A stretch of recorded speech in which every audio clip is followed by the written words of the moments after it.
Hare Krishna, Hare Krishna, Krishna Krishna, Hare Hare, Hare Rama, Hare Rama,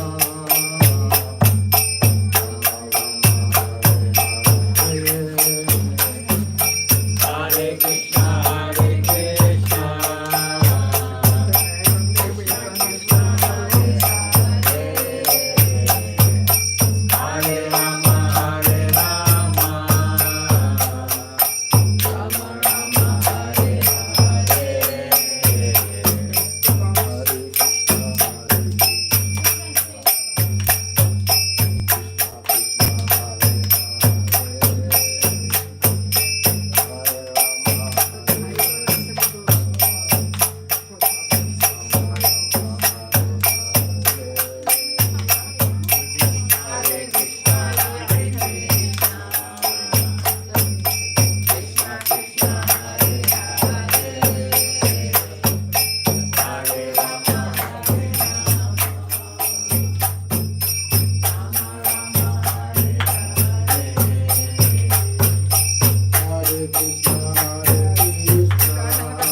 Krishna. You can hear? Oh, you can hear. It's not on, but we can hear you. Okay, I will increase the... Yeah, today we have to Yeah. the fan. Cool.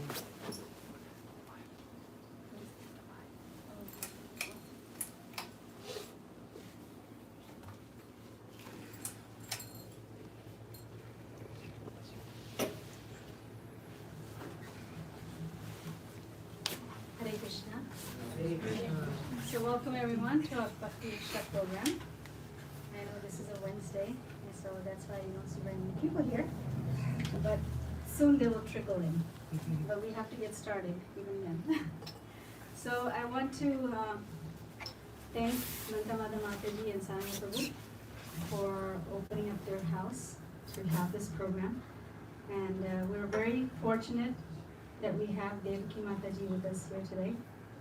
She is a quick introduction, even though you may have heard or you listened to something on the YouTube channel.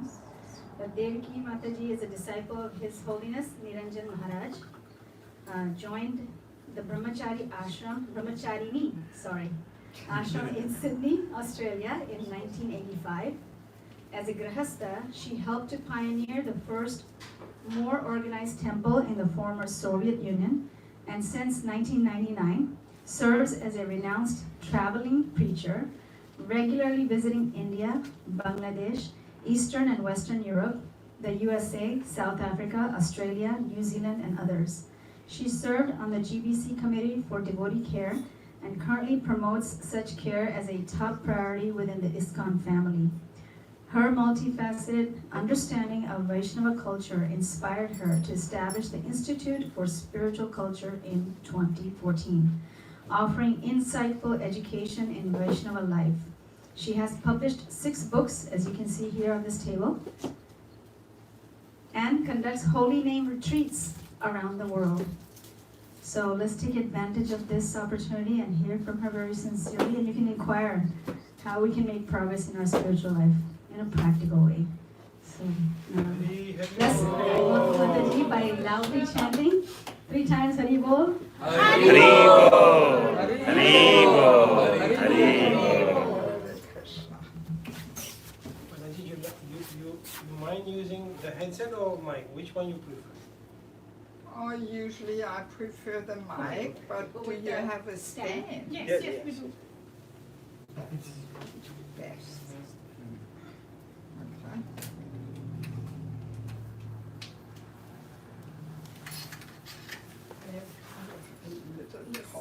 Oh, cold, so we need to turn that off. Just then, But maybe then everybody else gets too hot. It's just, I'm just sitting here, yeah, it's kind of blowing. I'm a little sensitive. Very sick of the cold air is blowing on me. Maybe make it a touch less.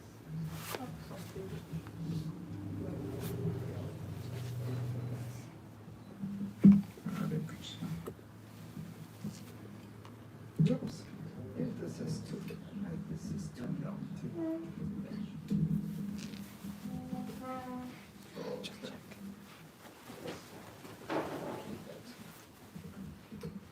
Hare Krishna. Om Nagyantimandasya Gyanandadashalakaya Chakshunmilitam Dana Tasmai Shri Shri Chaitanya Manopistam Sthavanam Rubuddhale Swayam Upakaramayam Dadati Swavadantika Namam Vishnapada Krishna Pristha Buddhale Srimate Bhaktivedanta Swami Tumani Namaste Saraswati Deve Gauravani Pachayane Vishesha Shunyavadi Prasatani Sutadani Vanchakapati Vishya Kripa Sindhuvevacha Padittanam Pavanebhyo Vaishnavebhyo Namo Namaha Jai Shri Krishna Chaitanya Pavanityananda Shri Advaita Gadadhara Srivasadi Gaura Bhakta Vrinda Hare Krishna Hare Krishna Krishna, Krishna Krishna, Hare Hare, Hare Rama, Rama Rama, Hare Hare. Yeah, so first of all, thank you so much for allowing me to visit your community for the next few days. So it's first time that I'm down here. I came to Orlando before, in Bellagio, but I never made it down here. Yeah, so maybe let me add a few little things, because for the last 24 years I've been quite involved in preaching in Bangladesh, and that's where I learned a lot of things about our Vaishnav culture.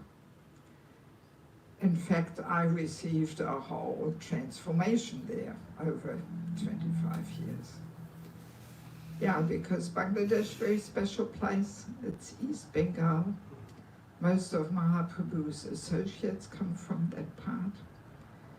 And yeah, when you travel there, it's like entering Chaitanya Charitamrita. It's quite amazing. It's like a different planet.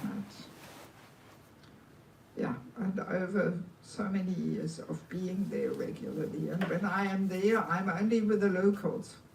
There's no Western devotees living, even no Indian devotees. It's all just the Bangladeshis, you know. So, and I travel with them, and I eat with them, and I live with them, and I preach with them, and and you learn quite a few things from them, you know, how actually our Vaishnava philosophy is meant to spontaneously be lived. Yeah. And that made me understand that actually in ISKCON worldwide, we are not there yet, that we are actually living what Prabhupada has given us, you know. We are simply learning it, repeating it, quoting it, but are we living it? No, not so much, yeah. And especially here in the West, you know, we are heavily bombarded by materialistic worldviews and mindsets, and this, you know, this conditioning is actually quite deep and subtle. We don't even realize how much we are a product of our surroundings. Oh my God. You know, we think, yes, we have our opinions and we make our decisions, but actually we are just a product of our surroundings. You know.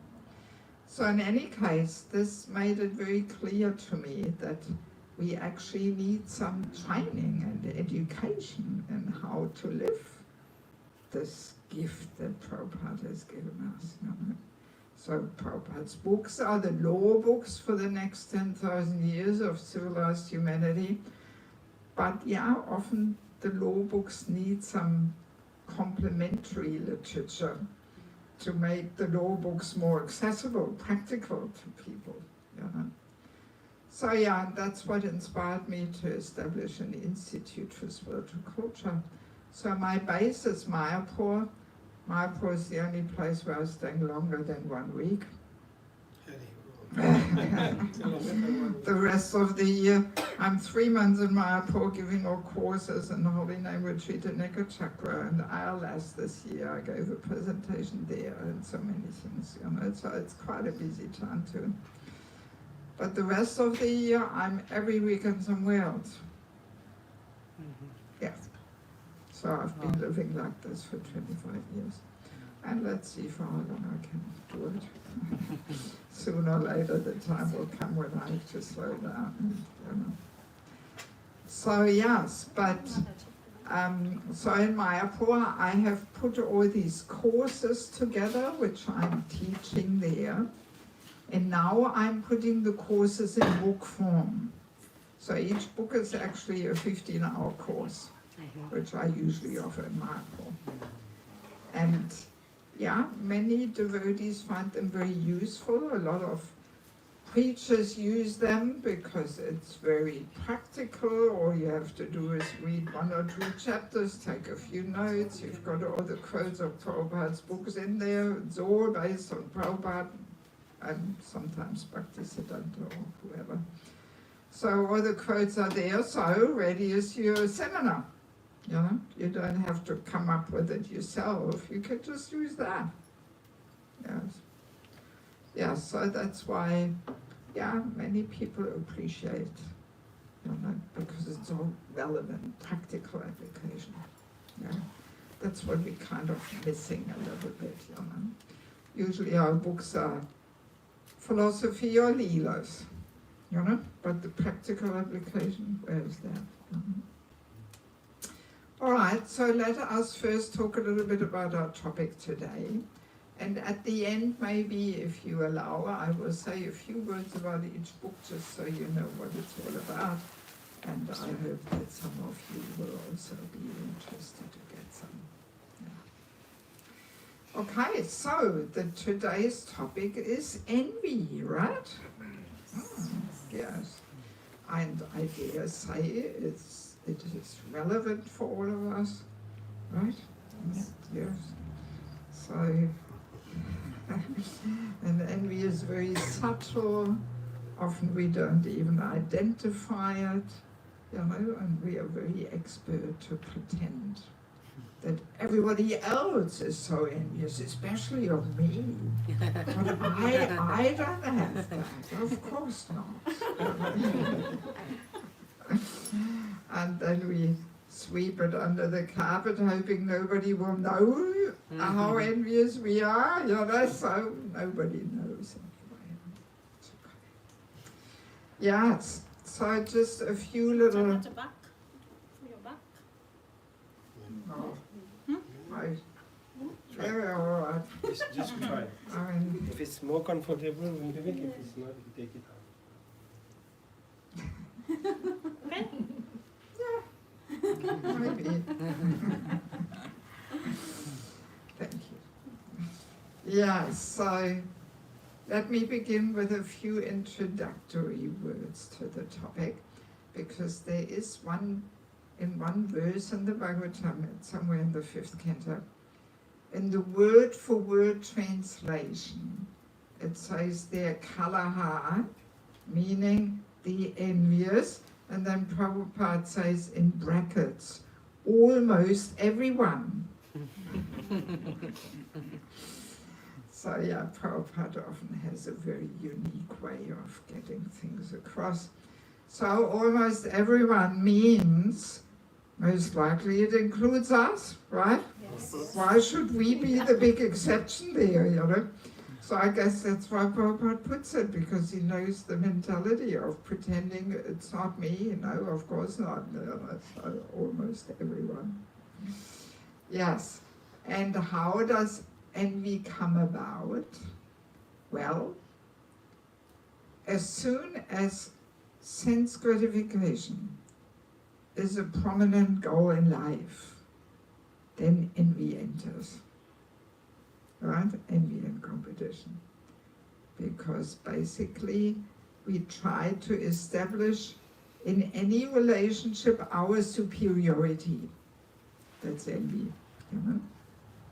That we want to be the number one, the biggest enjoyer, controller, proprietor, whatnot. And yeah, and it actually, I like to see envy as a certain state of heart. Often we use the term envy towards somebody who has something which we don't have.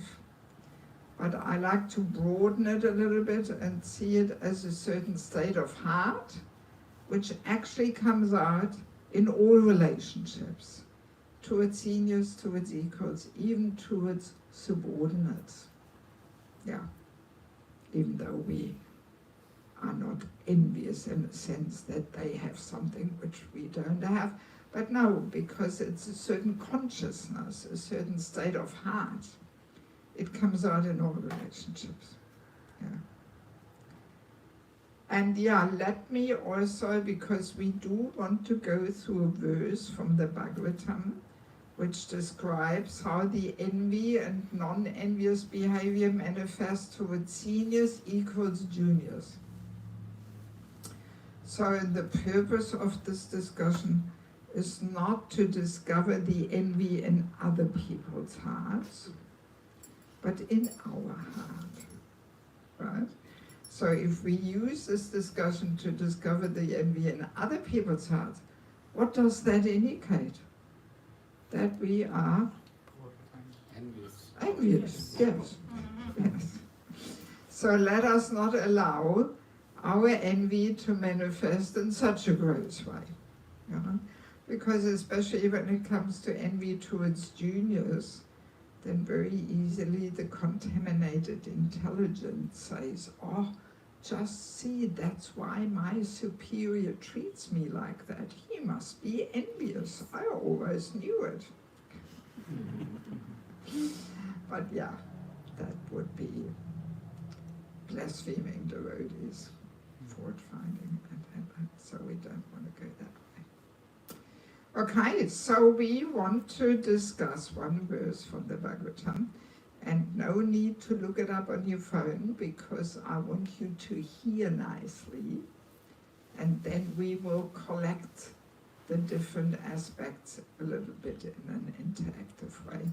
By the way, what time shall we finish? Just to give me a bit of a timeline here. I think Huh? maybe we are eight, maybe 1 hour is okay?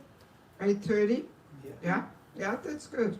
Yeah, because any deeper topic, you need a bit of time. You can't just do it all in half an hour or something, you know. Yeah, and I like to get into the deeper, subtle things there, you know.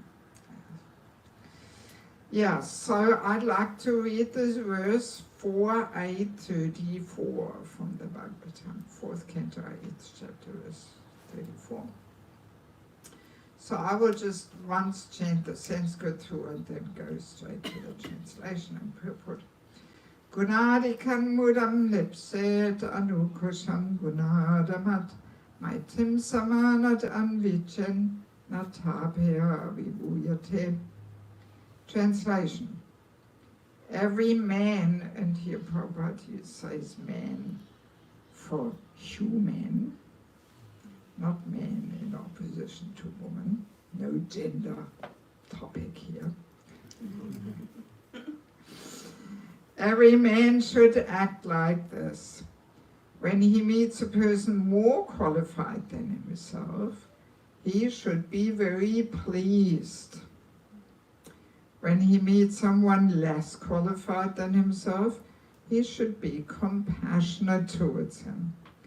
And when he meets someone equal to himself, he should make friendship with him. In this way, one is never affected by the threefold miseries of this material world. So that last sentence is already an interesting statement. You know, that if we just learn how to act in a non-envious way, we will not be affected by the miseries of this world. Wow, amazing. You know, it just shows how envy is the root cause, actually, of everything. You know? Yes. So now, let us read the purport. Generally, when we find someone more qualified than ourselves, we become envious of him. So here Prabhupada uses the term envy in that way. When we find someone less qualified, we deride him. And when we find someone equal, we become very proud of our activities. These are the causes of all material tribulations. So one more time the statement comes, you know, that this envy is the root cause of everything. The great sage Narada therefore advised that a devotee should act perfectly.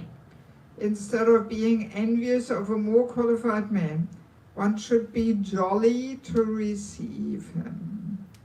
Instead of being oppressive to a less qualified man, one should be compassionate towards him, just to raise him to the proper standard. And when one meets an equal, instead of being proud of one's own activities before him, one should treat him as a friend. One should also have compassion for the people in general who are suffering due to forgetfulness of Krishna. And often the last sentence, Prabhupada, one more time, hits the nail on the head. These important functions will make one happy within this material world. So one more time that statement comes, that if we just learn how to act in a non-envious way, we can actually be happy. Even here in the Fort Lauderdale. Although we always preach that we cannot be happy in this material world. So that seems to contradict a little, doesn't it? But no, it doesn't actually. Because as we mentioned, envy comes from the desire for sense gratification. So a non-envious person actually has to be a pure devotee, right? No desire for sense gratification.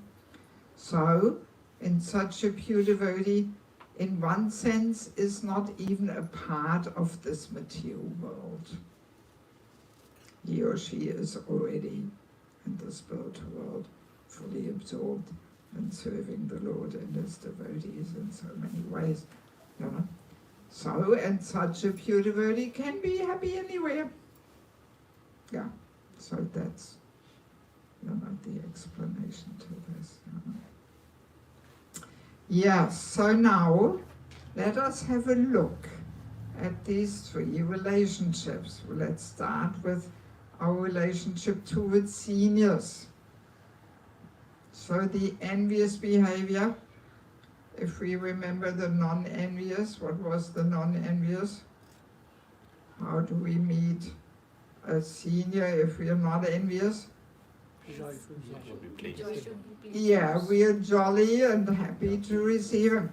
So if we are envious, we are not so happy to receive him, right? We think, oh no, not this person is coming. And we may say, oh, nice, Prabhu, nice, you're coming, nice to see you. How long are you staying? Oh, 3 days, oh good. And then we think in our heart, we think, oh, thank God, after 3 days he's leaving again. And then I can be the center of attention here again. He's gone, out of the way. Yeah, well, you're laughing, but yeah, these things are all going on, in a subtle way. And what else do we do? There's a few more things we like to do when we are envious towards a senior. Find faults. Exactly, we're pretty good at that too, isn't it? Yes, we criticize, find faults, talk bad behind his back, just to put him down a bit, to reduce his importance, and thus establish our superiority. That's what actually happens in all our relationships when we are envious. Yes. So let us take an example of everyday life in ISKCON. Let's imagine a preacher comes and leads a kirtan, and then a friend of ours says, oh, that was a nice kirtan, wasn't it? And we say, yeah, it was all right, but the tune was a little weird. Or his Madanga playing needs a bit of improvement. We find something to diminish his importance. Now the amazing thing is, even if it is true that the melody was a little strange and the Madanga playing needs a bit of improvement, even if it is true, but just the fact that we feel this urge to make the statement. If we are really introspective, looking in our heart, and we are a little honest, then we have to discover, oh yeah, there is some envy there. Yeah, it's so subtle. that we often don't even detect it. And we, in the name of speaking the truth, well, I'm just speaking the truth. What's wrong with that? This is modern Florida, freedom of speech. Can't we say the truth? I'm just sharing with my friend the kirtan experience. What's wrong with that? I thought the melody was a little weird. Can't I say this? So we can find all the justifications. The contaminated intelligence can justify anything. And we feel that we are right to say this. But our previous Acharya, Sridhar Swami, he makes this statement. He says, whether it's true or not, talking about a fault of a Vaishnava means to blaspheme. Wow. Even if it's true. Yeah. I dare say we usually overlook that point, we don't realize. And once we hear these things and we observe ourselves a bit, then we may realize, oh my God, I'm almost doing this every day. Yes. Yeah, it requires quite some introspection and reflection to actually detect these things. Yes. So Prabhupada was always saying before becoming Krishna conscious, we have to become conscious first. And so often we are so unconscious. Yes. Yeah, so that's why I like to discuss these things, just to help us to become a little bit conscious. Yeah, so there's one more thing we like to do. So we criticize and find faults, and we are not so jolly to receive them. And what else do we do sometimes when we are envious? Let's see if somebody... When we don't respect them. Yeah, we don't respect them, and how does it practically manifest? What do we do?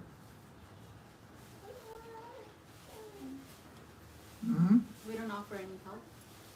Yes, and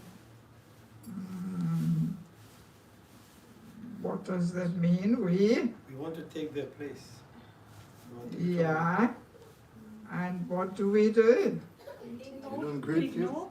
Huh? Don't greet? We ignore, exactly. We pretend he is nobody and nothing. We don't even see him. Not worth saying Hare Krishna, Yeah, we just ignore him. We look the other way. Yeah. Yes, we pretend he's just air. Yeah, so these are all the different ways how the envy manifests to its seniors. So now, non-envious behavior, we said already, we are jolly to receive them, and what else do we do? How do we associate? Praising, Glorify them. Yeah, well, You offer maybe respect. no need to boost the 40, massage each other's 40, because it's also a very popular exchange. Now, what do we do? How do we associate with anybody who is more experienced than we are? We offer We respect. want to learn from them. Yeah, we want to inquire. learn from them. So we inquire, we hear, and Serve them. serve them, yes. Pariprajnena sevaya. So that's not only towards Guru, but towards anybody who is a little more experienced than we are. That's how we take advantage of that person's presence. And these two aspects of serving and inquiring, they actually enhance each other. So the more we serve, the more we want to hear and inquire. And the more we hear and inquire, the more we feel inspired to serve. And, so they're very important aspects of, yeah, taking advantage of more experienced association. I mean, now in the modern days, maybe you have noticed this too. People often rather talk about themselves rather than inquiring, you know, about their big achievements and what they've all been doing and this and that and this and that. And to do that in the presence of a senior, it's a little inappropriate. You know, it has the flavor of boasting and showing how great I am or something. Unless the person asks us, oh, what are you doing? What are you doing for work? And what's your service? So then humbly we can share. But just carrying on about ourselves, not so good. Okay, so now let us go to the juniors. Envy towards juniors. So what was mentioned in the verse and purport? Who is remembering? We should be compassionate. Hang on, envious. You're a step ahead of us. You're at the non-envious. We first start with the bad side, with the envy, and then comes the good one. So envy towards juniors, what do we do? Oppress them. Yeah, we are oppressive. What else? We deride them. We deride them, we make fun out of them, you know, crack a joke and laugh, have a good laugh on their expense so they look foolish and stupid, right? Abuse maybe even in some subtle ways. What else? So a few more things we do. Exploit them, try to. Exploit them, yes. Well, in other words, we have this mood, yeah, I want you to come up, but definitely not higher than I am. Right? I'm up here, you are always down there, and that's where you're going to stay for the rest of your life. Yes. Yeah, I mean, to really want somebody to be more glorious and more successful than we are, this really requires non-envy, you know. But yeah, if there's some envy, then we want to keep them down, you know. Yes. Actually, also when we delegate a task to a junior person, there is the envious way of delegating and the non-envious way of delegating. Like when we are a little envious, we have this mood, either you do it or I do it. And okay, you want to do it? Good luck, you do it.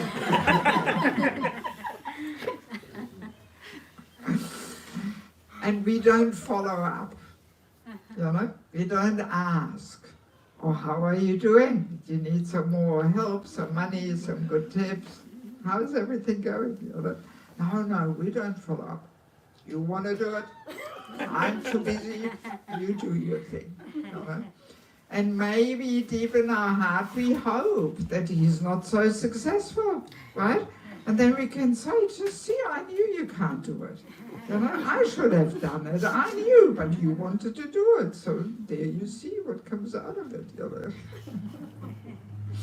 Yeah, I mean, you're laughing, but these things are pretty common. Yes, I mean, sometimes you're professionals, you know, in the professional world, people know if they delegate in an empowering way, they make more profit. And that's why they're often far ahead of our management style. Yeah, I mean, I'm not saying that to criticize, but it's just a fact, you know. Yeah, there's a term employed in the corporate world called diminisher. What? Diminisher. You diminish someone, Yeah. or a multiplier. If you have this quality of a multiplier, you empower and delegate.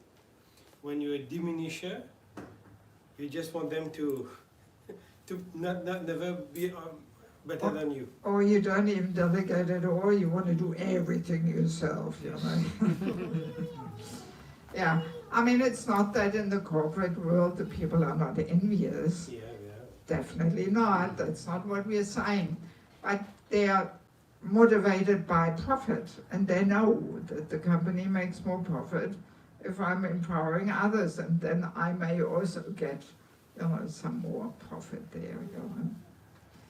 Yeah, but in ISKCON we are not so profit orientated, and that's why we often, yeah, be a little behind things, you know, still the autocratic style sometimes a bit, you know. Yeah, that's a bit stifling, you know. Yeah, so this delegating, you know, yeah.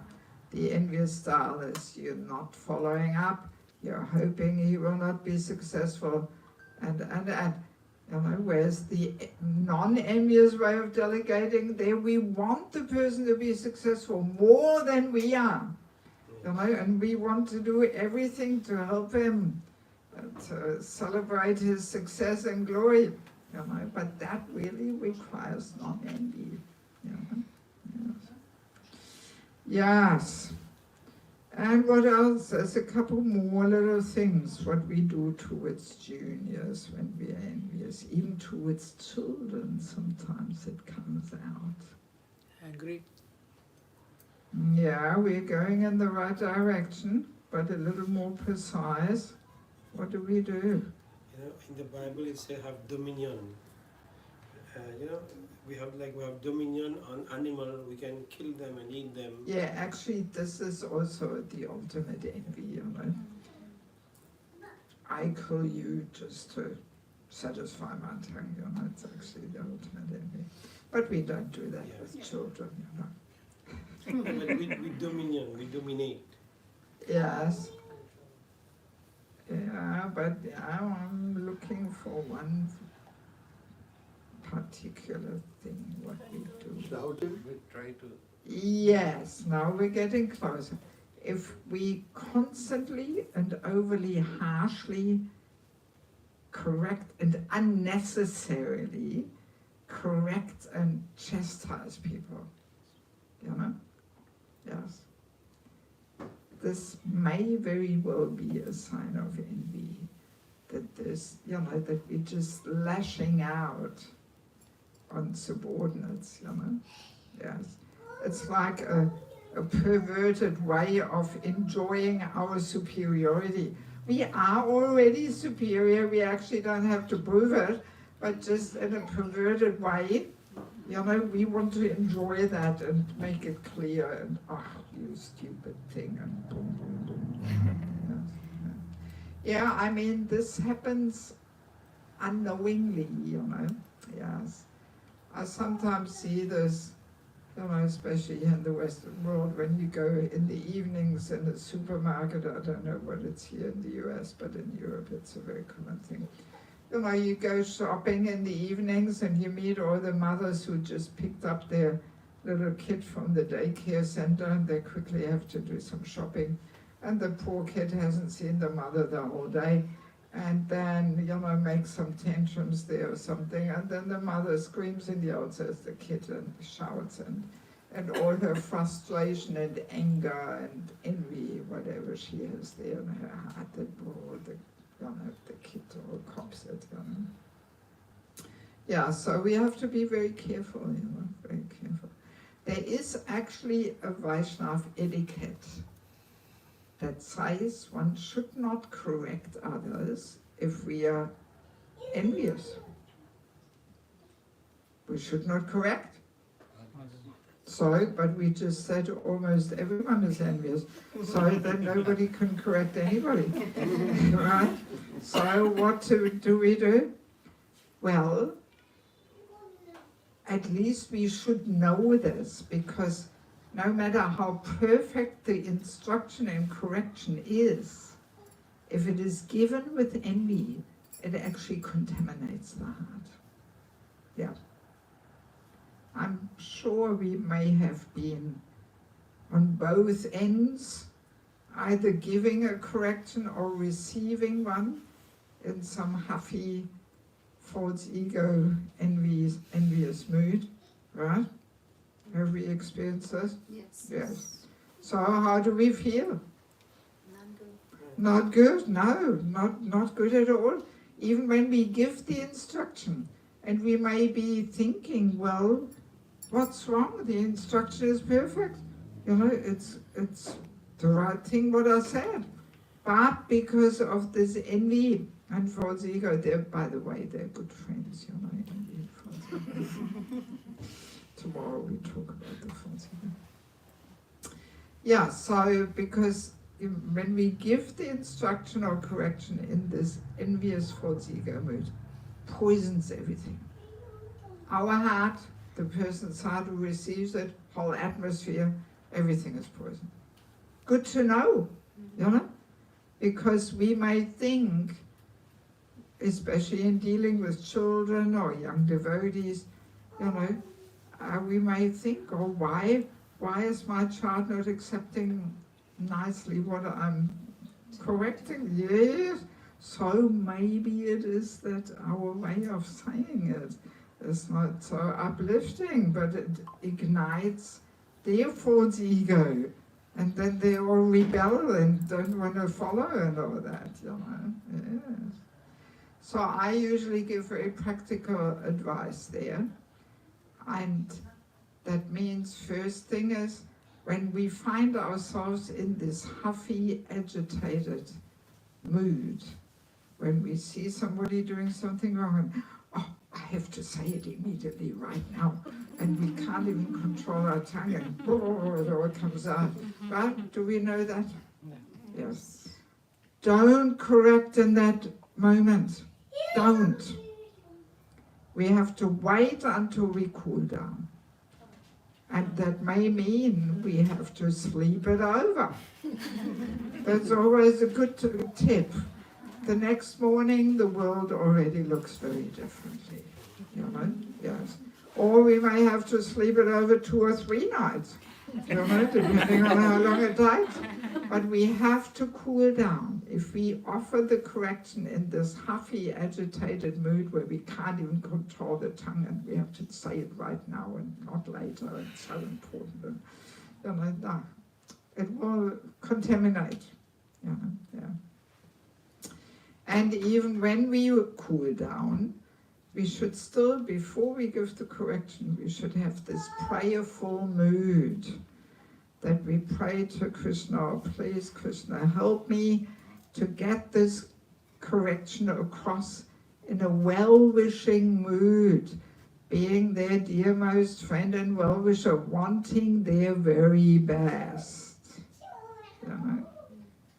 And if we have that prayerful mood, then Krishna will allow us to be non-envious, at least for these 2 minutes when we give the instruction or correction.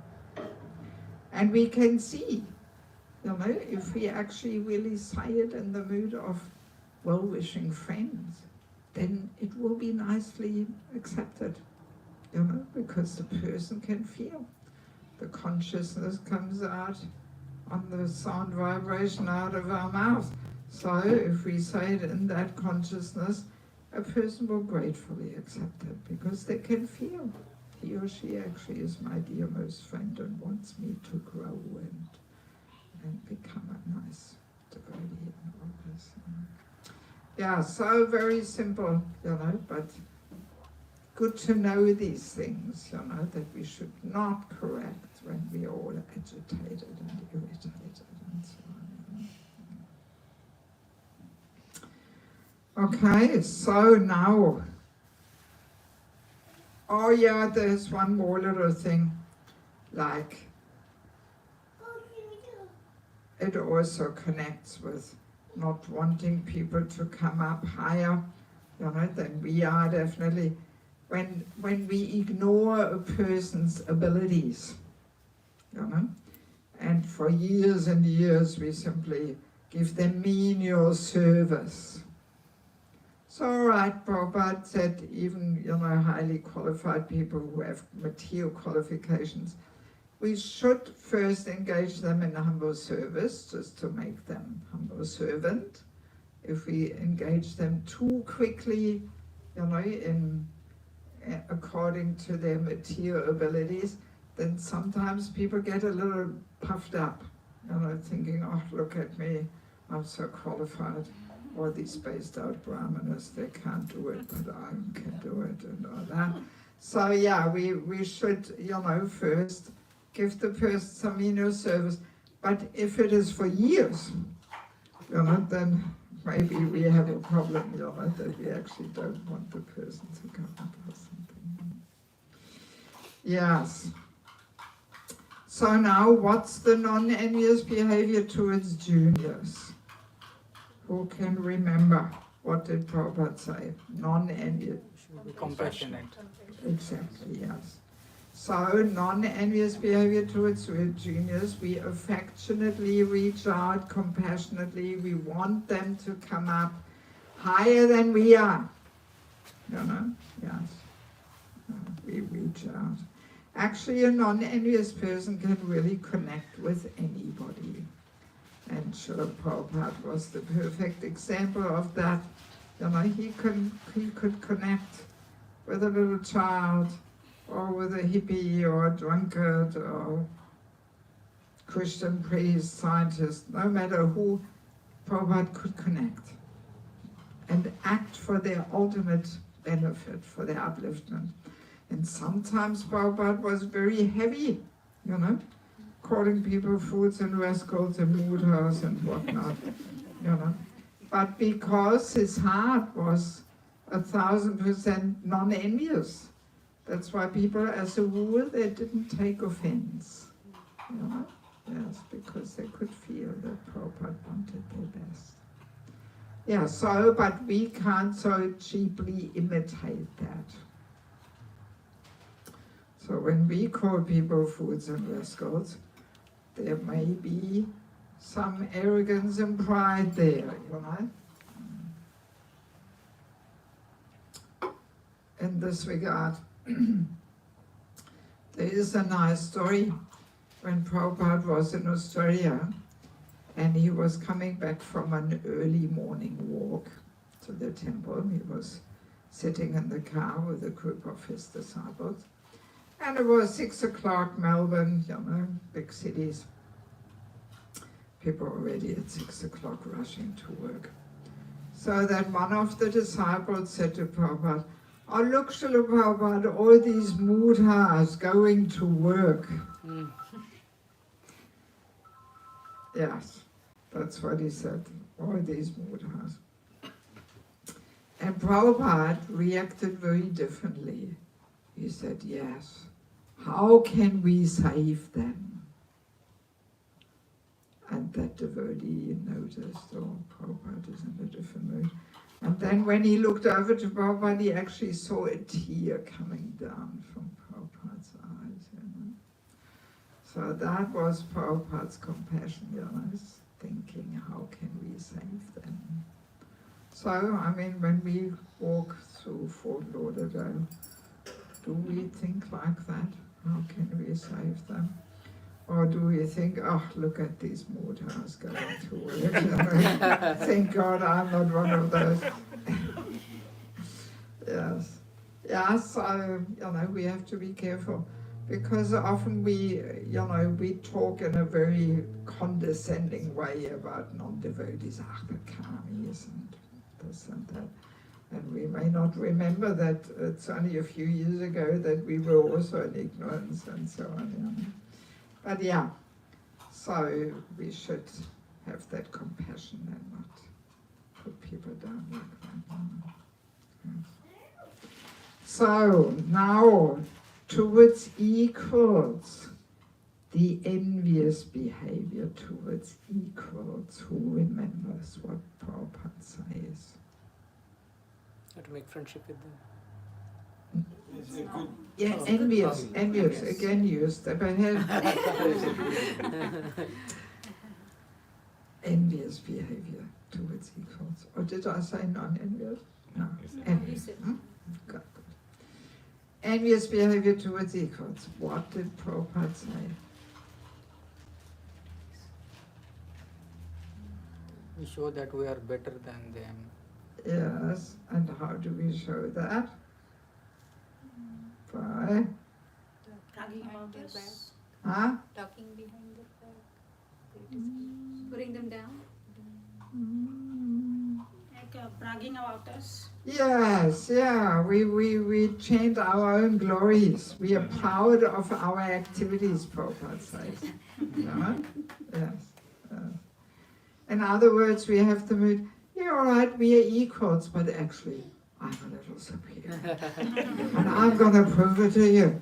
Right? And then we carry on and on all our achievements, what we've all been doing. And.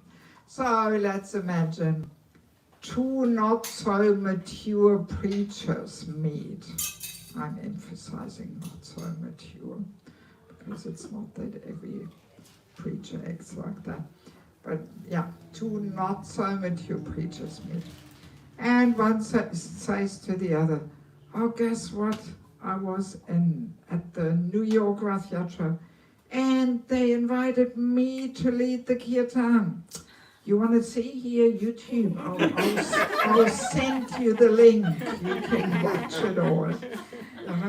And then at the stage program, they invited me again to talk, even though there was so many swamis there, but they must have been tired. So they asked me to give the talk. You want to see? And then I went to LA, and same thing happened there. I was leading the kirtan, I was giving the talk. And then wherever, yes. Miami, you have some Rath Yatra there? Yes. Yes. And was me leading the kirtan, giving the talk. Wow, I couldn't believe it. Just all in the name of sharing. I'm just sharing with my friends. What's wrong with that, So, and then after a while we say, and what about you, Prabhu? What did you do?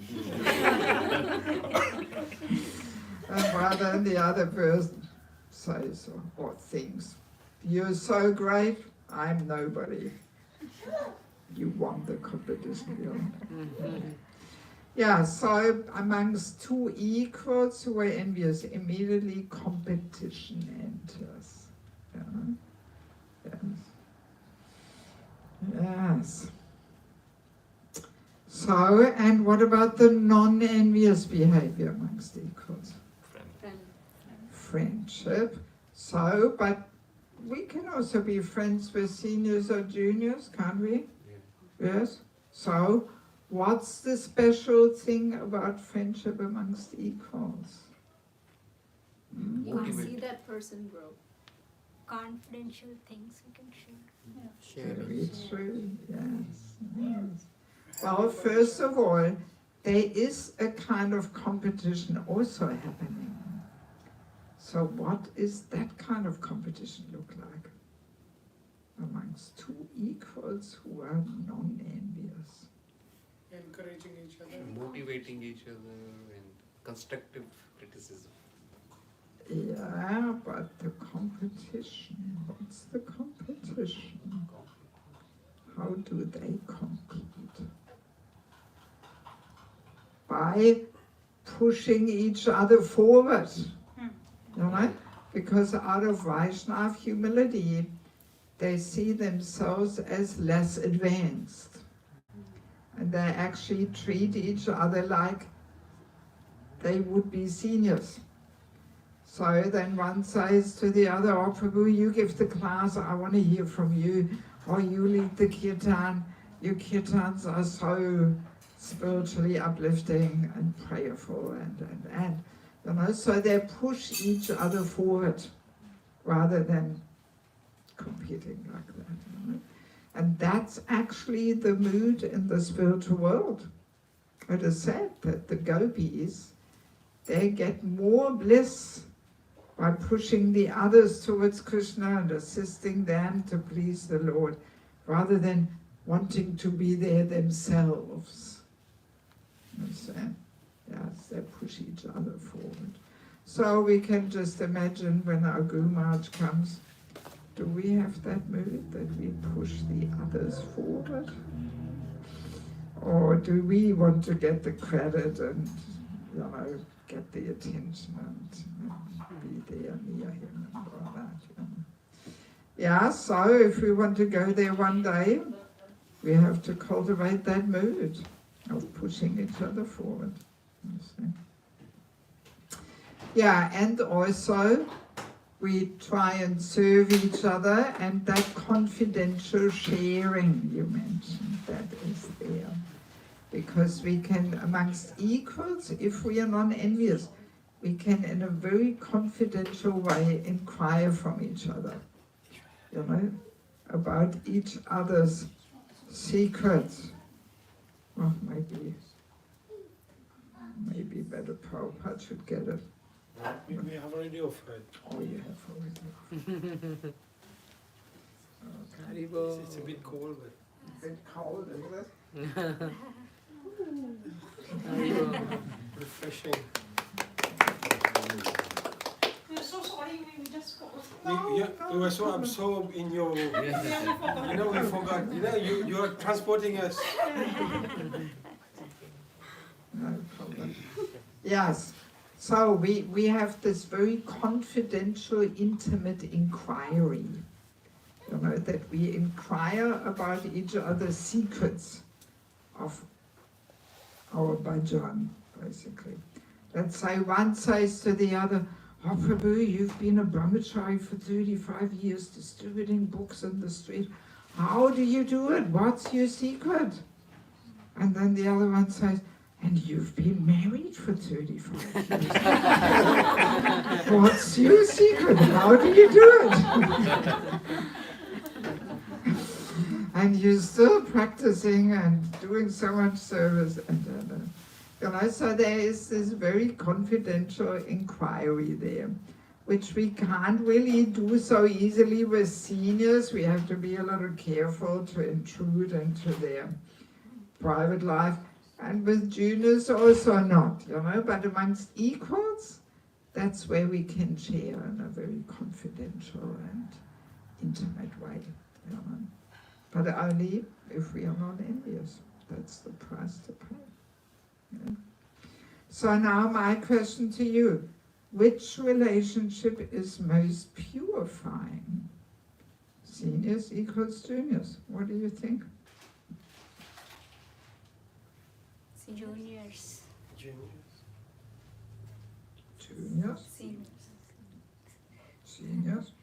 I think we need all the Both juniors relationships. and seniors. We need all three relationships. It's with equals. Yes. Equal association brings the most biting and pinching form of envy from the most hidden corners of the heart to the surface. Yeah. Because associating with seniors, not so difficult to say, yes, I'm the humble servant, and we hope that some of their glory splashes over to us. Oh, look, it's always me next to Gurumaj. See, every picture, everywhere, it's always me. So he is the most glorious, and I'm the next glorious one. Yes. And towards juniors, not so difficult to surround ourselves with juniors and say, oh yes, I'm the humble servant, yes. But equals, that's where we have to show our true color. Whether we are actually a humble servant or whether we just want to be that little bit more superior. Yeah. Equal association is most purifying. Of course, when we are young in Krishna consciousness, no doubt we learn a lot from seniors, but still, this cooperation amongst those of equal influence, this is a challenge to the Fortiga. If we have to share our influence with somebody similarly influential, right? Yeah. There is this famous formula which His Holiness Varna Swami is giving. I don't think it's a Shastric formula, it's more a formula he made up, I think, just to demonstrate and express how important eco-association is. So he says out of 100% association, 60 should be spent with equals, 60%.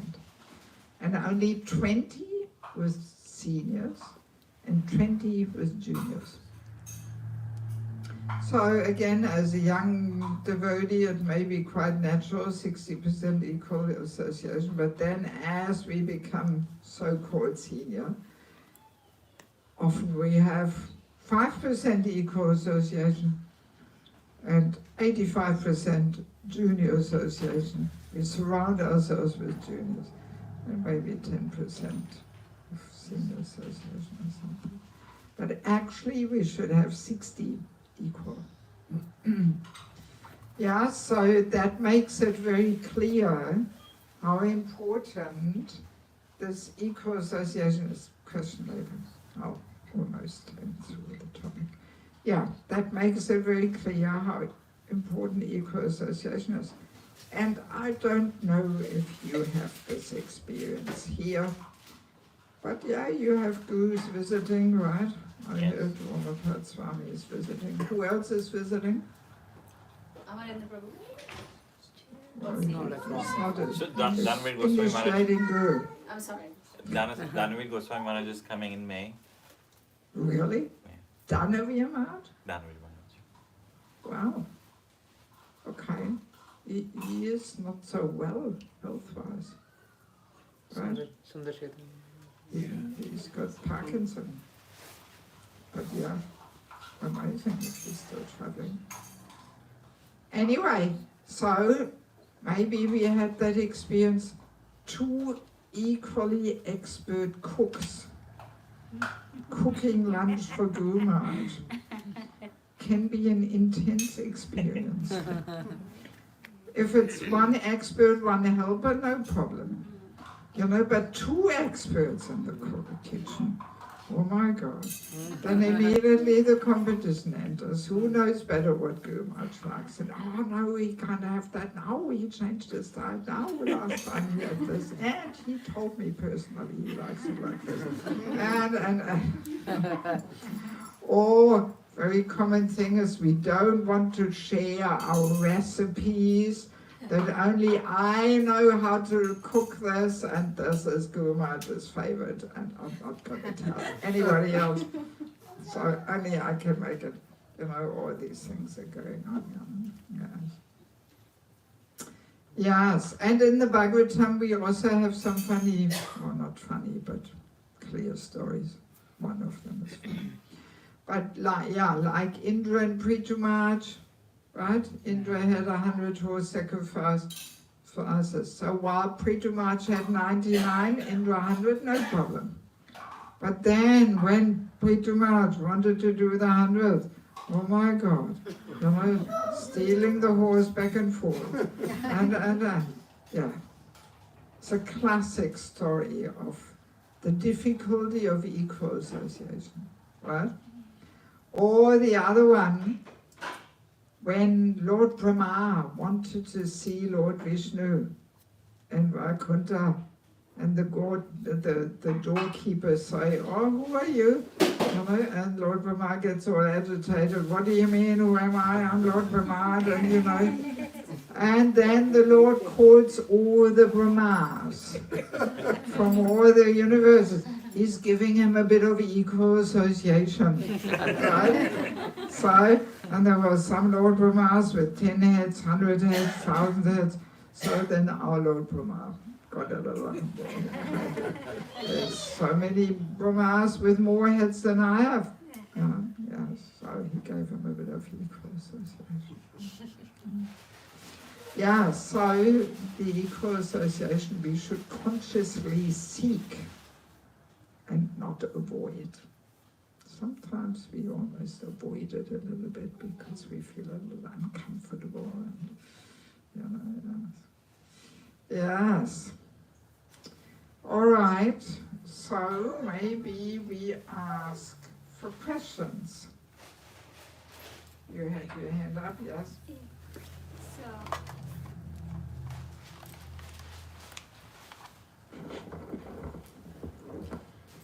Hare Krishna Mataji, thank you so much for this wonderful session. Very enlightening, so much learning. So Mataji, how do we define the equals? Because age is not barrier in the spirituality. And how do we define the equals? Yeah. Not only equals, but seniors and juniors also. Yeah, so that's a very common question, which almost every time comes up. So the ultimate criteria is one's Krishna consciousness, one's ability to uplift others. But that cannot so easily be measured, and judged. We have to be careful. So that's why we accept rather external criteria, which are almost a little material. Like the most common one is, how long have you been in Krishna consciousness? When did you get first, second initiation? Even though ultimately it actually doesn't mean anything. Because a person may be initiated for 35 years, but not really much in the fire of devotional life, not chanting very nicely, and. So ultimately it doesn't say much, but we have to start somewhere, right? And then also the mere age, if somebody is 15, 20 years older, simply because of life experience, we do respect them as superior. And then also managerial position, even though the person may be younger in Krishna consciousness, but because of the managerial position, we accept them as superior. And also the renounced ashram, sannyas is always superior, to grihastha ashram, even though the person may be not in Krishna consciousness as long as a grihastha. Grihastha may be Prabhupada disciple, sannyasi may not be Prabhupada disciple. So the Prabhupada disciple will respect him as superior because of the sannyas, but then the sannyasi will, out of humility, say, no, you are superior Prabhu, you're a Prabhupada disciple, And then Bhaktivinoda Thakur, he gives another criteria, which we don't hear so often. He says, and it's true, that's what he says. He says, he who is bigger in body, he's superior. So, somebody has a big body, okay, I better watch out. That's what he says. Yeah. So these are the criteria. But the ultimate one is one's Krishna consciousness, And we have the nice story in the Bhagavatam when Jada Bharat was carrying King Rahugana, right? So externally, King Rahugana is superior, he is the king. But then when Jada Bharat walks so funny and the king gets on his case, and then Jada Bharat gives this eloquent speech there. So then King Rahugana, what does he do? He jumps off his palanquin and pays obeisances, because he realizes, wow, my palanquin carrier, he is actually a self-realized soul, So, yeah, that's a nice example how the ultimate criteria is one's Krishna consciousness, but this is not so easy to determine for everybody. If the devotee is himself very humble, you will never know if he is elevated. Yes, and I mean also the safe side is always to say, Govinda Maharaj says that we should think everybody else is a Vaishnava, but I'm just aspiring to become one. That's always the safe side, that we don't consider ourselves so advanced and so on. Yes, definitely not thinking, oh, I joined, 6 weeks before you, so you should give me the ghee lamp first. Well, I'm a Brahmana, how can you talk to me like this? Yeah, all these things do exist, Okay, what else? Hare Krishna Mataji. My name is Shaktiman Das. Very nice lecture. I've read your book, Spiritual Culture, back in 2019. That was gifted to me by Her Grace Ragatmika Mataji Oh, from Alashwa. okay. Yeah. So I've learned so many things from the book. See, now there's so many more. Yeah, and so I'm so happy to see you, the author, before me. Okay. Yeah, after so many years. I still remember you mentioned how the Muslims protect their kids wearing burqa. They don't sell the diamonds, like yeah, like so, like why we have to wear dhoti, why we have to wear tilak. So I've learned so many things, and from then I was like trying to be practical. And I have a question like, can you give us a practical way? How can we overcome this envy, which is so subtle? Okay. Well, there are 5 steps which I recommend. And they're all pretty practical. But yeah, it's pretty quick to tell them, so let's go through them. So number one is always hearing about the topic. That's why I like to discuss them.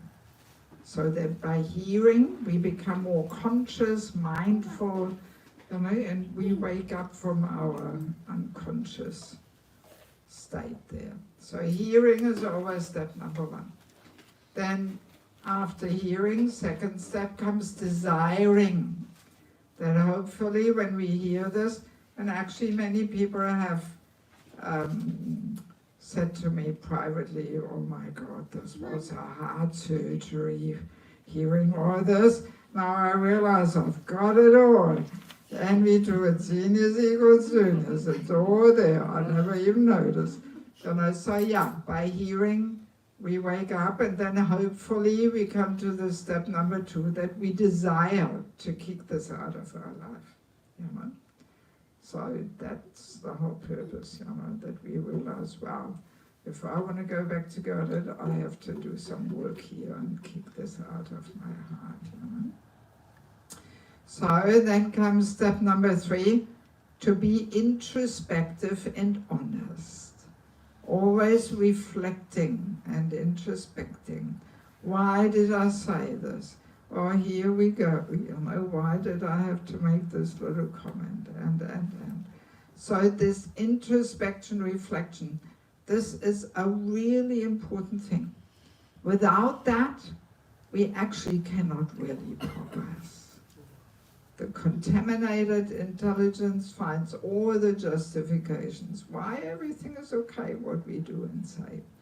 So there has to be this, it has to become almost our second nature, that we always reflect and introspect, that we are conscious of our words, our activities, and at that step number 3, we may need the help of a counselor, a mentor. Yeah, because we may not notice it, Yes, we may not be able to reflect and identify these things. Yeah, so reflecting and introspecting in honesty is step number 3. Then comes step number 4. We catch ourselves doing the wrong thing. That's already progress, because for so many years and lifetimes we were doing the wrong thing and we never even noticed, but now we realize, oh, here we go again. I couldn't help myself. I had to make the nasty little comment just to put the person down and show that, yeah, if I had let the guitar on, I would have had a better tune.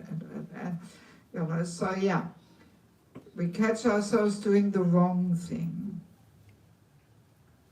And then what do we do afterwards? What's the step number 5 after catching ourselves doing the wrong thing? Correct. Improve. Well, if it would be so easy, we can tell ourselves so many times, yes, I'm not going to do it again, I will correct myself, and then 5 minutes later we will do it again. So, Regret in what we've done. sorry? Like regret in what we have done. occasion that we are doing something wrong and then Yeah, regretting. And what do we do when we sincerely regret? Avoid. Huh? Avoid. We repent. Apologize. We try to improve on that. Try to improve, Rectify. rectify. No, what do we do? Not to repeat. Huh? Not to repeat. Oh, if it was just so easy. No, there's one thing we do. One thing, what do we do? Tell someone. Tell someone. Who? They can check. Who do we tell? Someone who's Krishna, close pray. to us. Pray to Krishna. Yes, we cry out. Yes, cry out to Krishna. That's the answer. Cry out to Lord Nishingadev.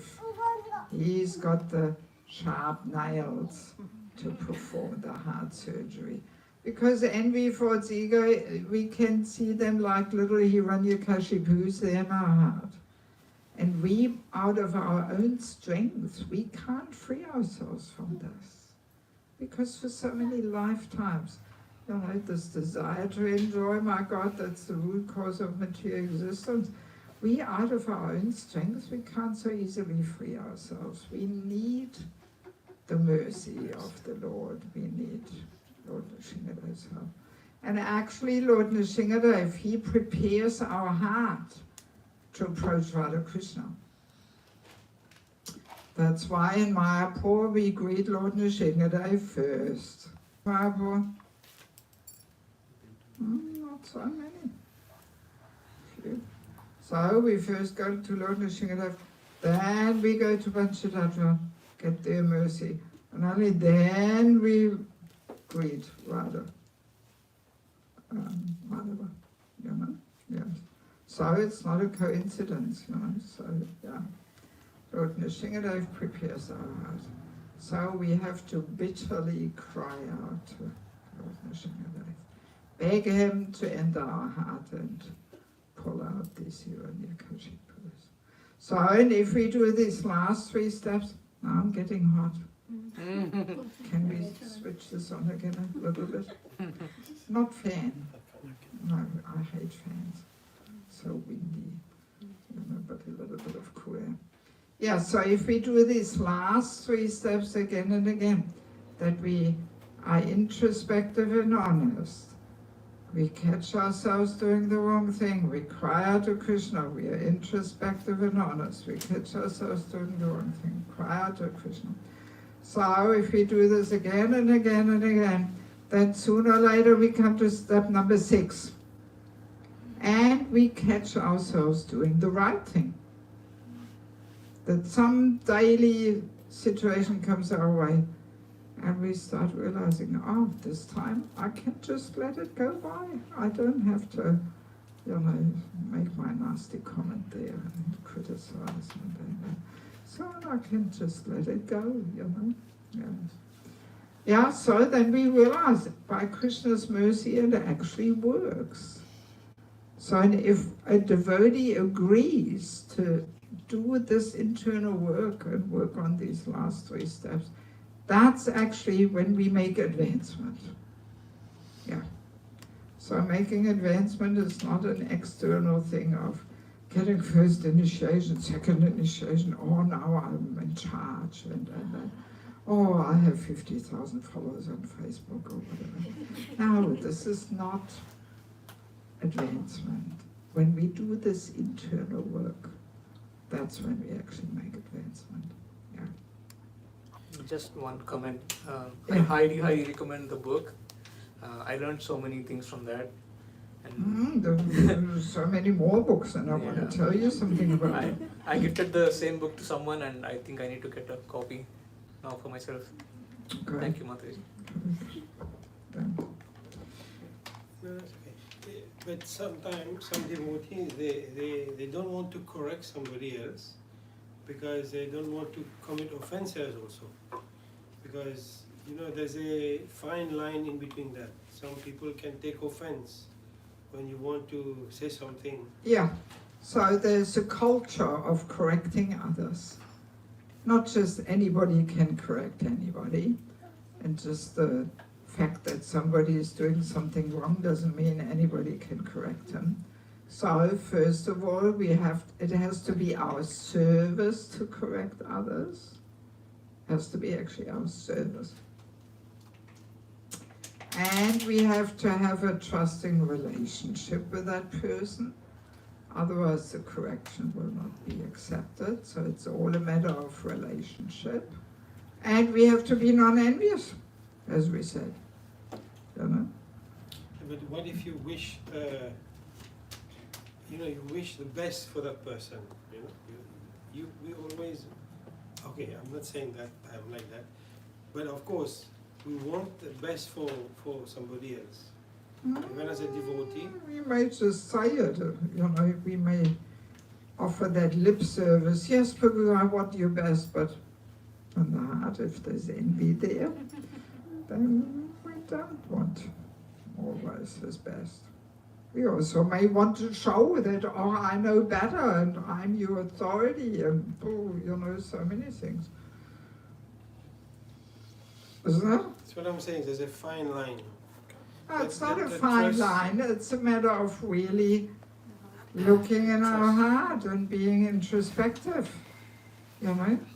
So we may pretend we want everybody's best, but we may just enjoy to dominate and control or something. That desire to control people is, it's pretty prominent and it's quite intoxicating also. So, yeah. But in any case, these things come to my mind that it has to be our service and there has to be a trusting relationship there. Because depending on how much that person has faith in us, then we can correct. But if that person doesn't have faith in us, and we have not earned that faith, then we cannot really say much, Then it may spoil the relationship. So first we have to earn the faith. These are things which we often don't consider, and we think just by somebody making a mistake, it gives me the right to correct, And also let us remember that some things may just require a bit more purification. Just to correct is not always the solution. I mean, let's imagine if Prabhupada would have started the movement just walking around correcting everybody all the time. I don't think he would have been so successful. So it's actually an art to see what needs to be corrected and when. And some things we may just have to overlook and give it a bit more time until the person gets more purified, Yeah. And it's all a question of relationship. That's why we need a counselor, So a counselor or mentor, he should be that dear, most well-wishing friend of whom we want to be corrected. Because very often we don't want to be corrected by anybody. False ego doesn't like it. But yeah, that's what it means to have a sheltering relationship.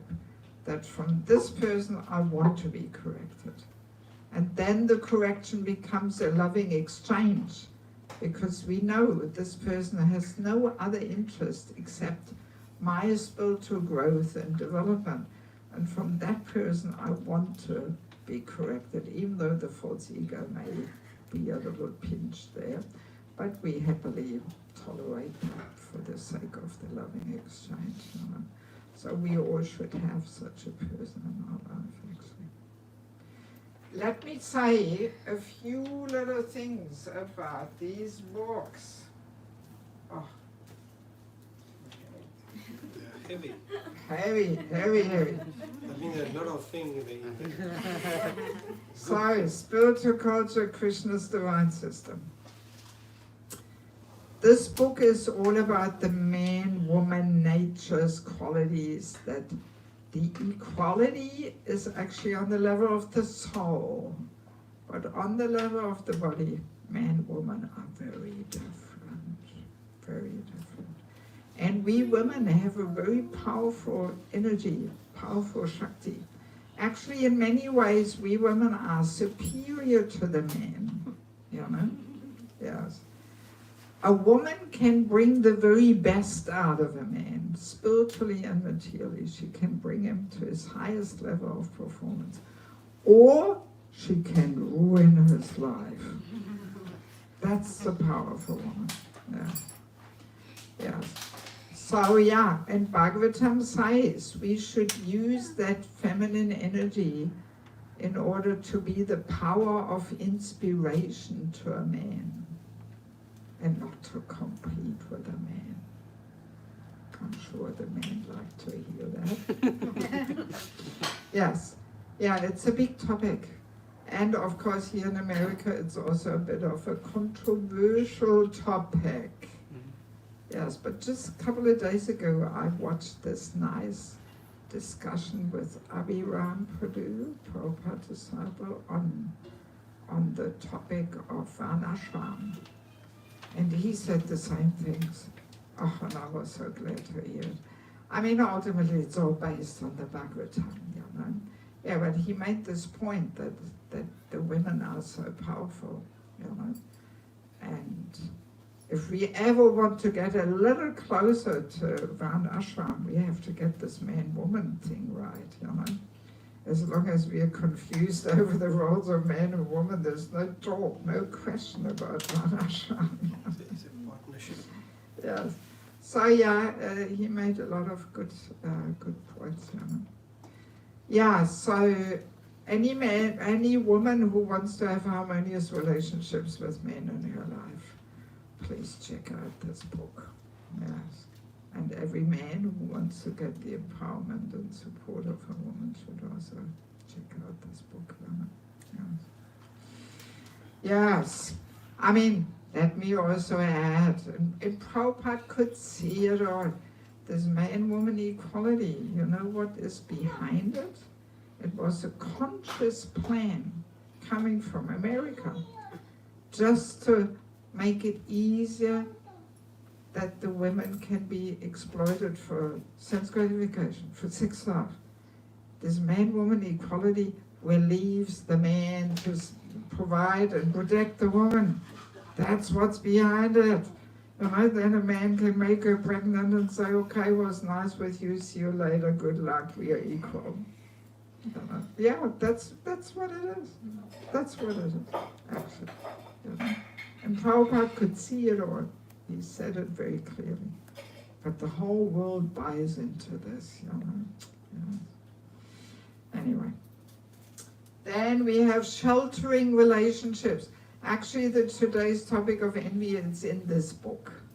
And there's also the culture of correcting others, culture of respect, so many interesting things there. And this describes the importance of having a counselor. When you read this book, you will be very clear that without having a counselor and eventually becoming one to others, we actually cannot make advancement. In fact, we have lost a lot of devotees over the 50 years because we did not understand the importance of mentorship. That just having Diksha, Shiksha Guru, not enough. You know, our gurus have hundreds and thousands of disciples.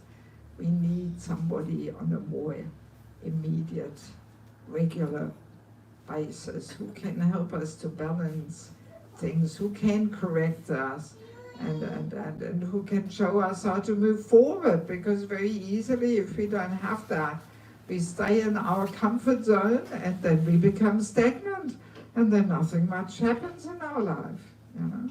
Yes. And then we have the false ego, our constant companion and troublemaker. We'll talk about that tomorrow. Yeah, false ego is so subtle. Usually we don't identify it, and we can easily do the opposite of what we should be doing. You know, in the name of Krishna consciousness, we can very nicely feed and boost the false ego instead of subduing and dissolving it. Oh, Krishna consciousness gives a lot of opportunity for this. Kirtan is one good opportunity to show off and all. Yes, and in this book is also a whole chapter on chanting the holy name in japa and in kirtan, because I do conduct holy name retreats. My favorite one is the one we have in Ekachakra Dham. Who of you has been to Ekachakra? No, only 2 people? Really? Oh, well, Prabhu, you have to come. You know, 24th to 28th of December, over Christmas. Yeah, I booked already the whole place for 4 days. Very nice experience.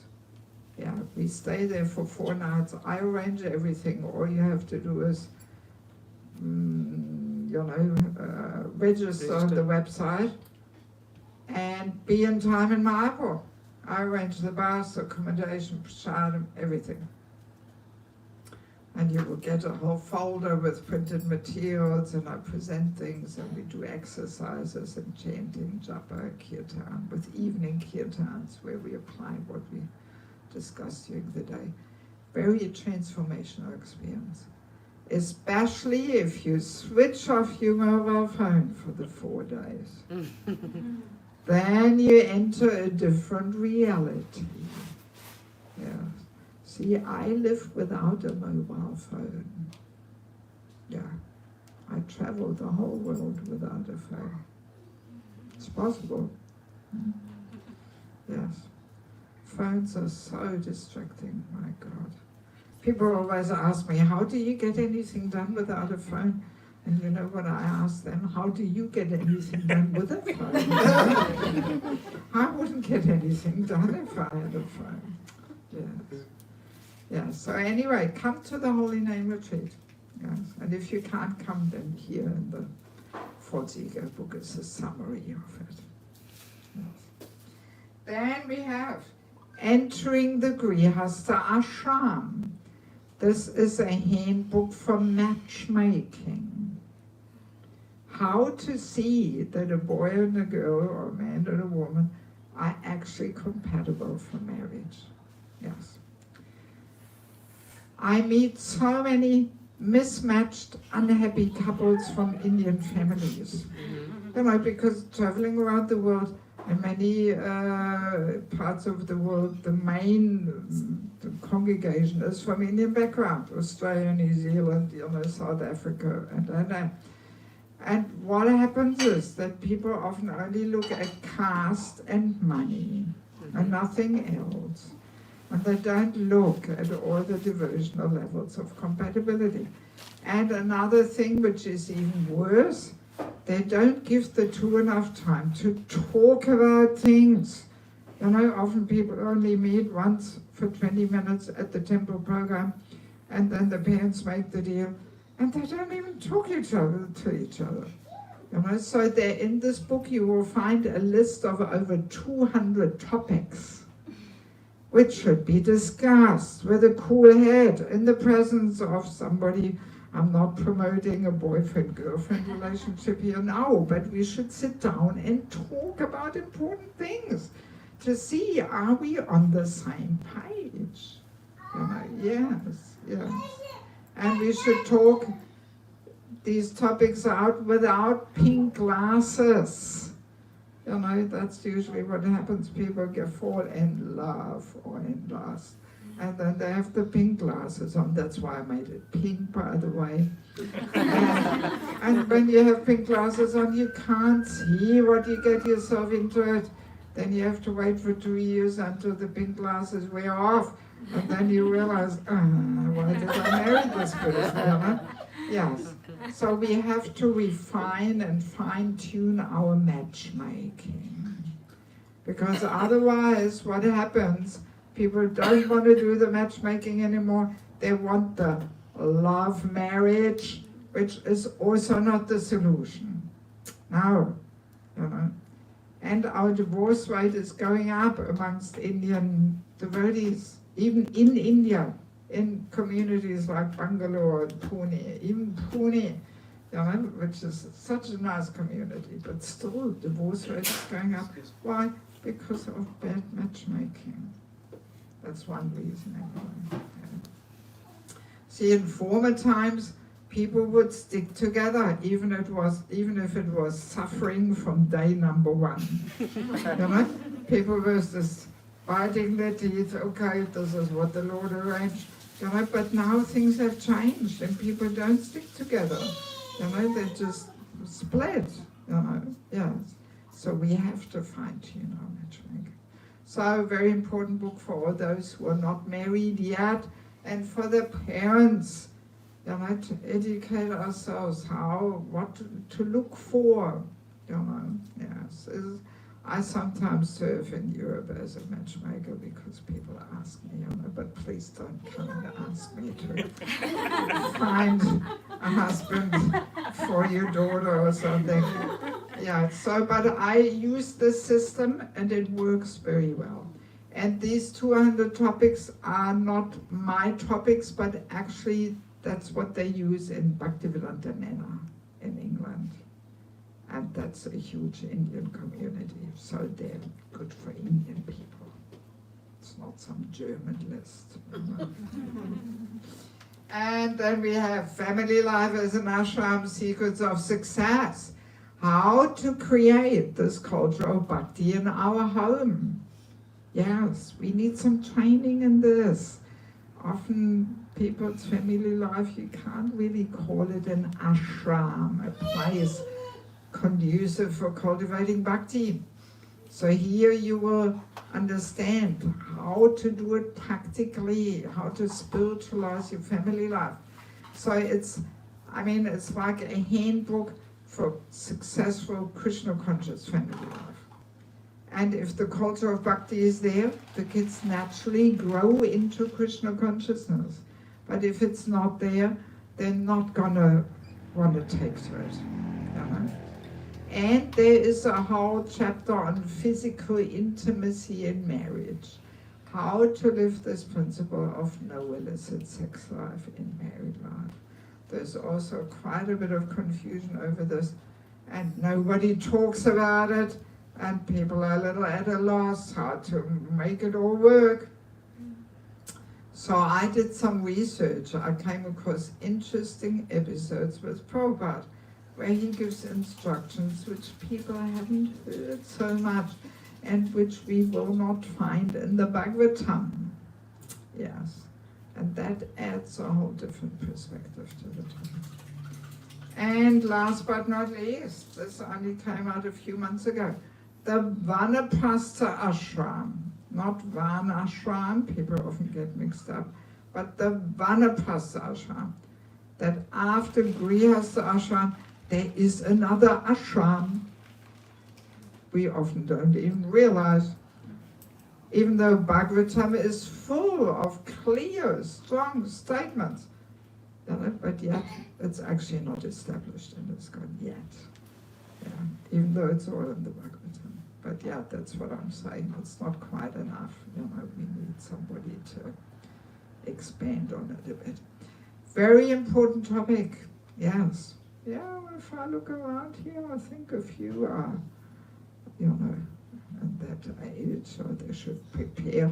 Actually, everybody should read this, even the young fellas and ladies, so that we plan our life properly. You know, that we don't get married when we are 49 and we start with babies. You're like, yeah, I mean, you're laughing, but it happens all the time. You know, all the time. You know, and then we are 75 and we still have to finance the kids' education and all this, you know. Krishna gave us the perfect system, you know, when to go through the ashrams at the right time. So Vanaprastha, very joyful time. There's so much ignorance on this, people are often fearful. People often think the husband puts on saffron and walks out the door. No, that's not Vanaprastha. That's irresponsibility in the name of Vanaprastha. You know? And subtitle, Meeting Death with Joy. There's a whole chapter on death. What happens? How to prepare? how to support others on that final journey.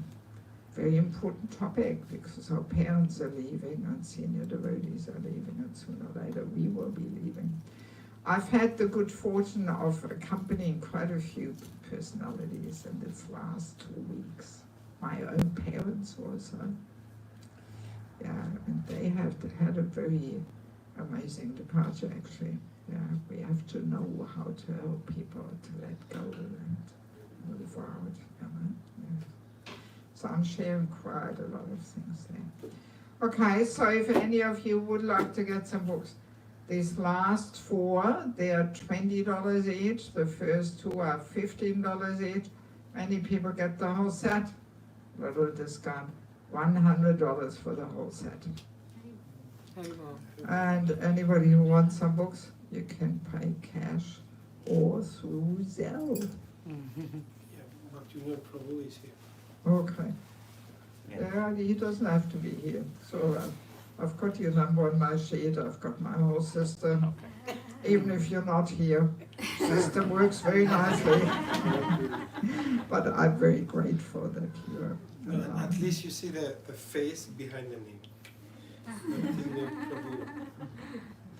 Okay, good. All right, thank you so much. Oops, it's 8:55. Srila Prabhupada ki, Swaminatha Bhaktivinoda ki, Gaura Premanande. Yeah, I will take a set, okay? Her Grace Devaki Mataji ki. Ki jai. All right. So you will take that one set, okay? Hare Krishna.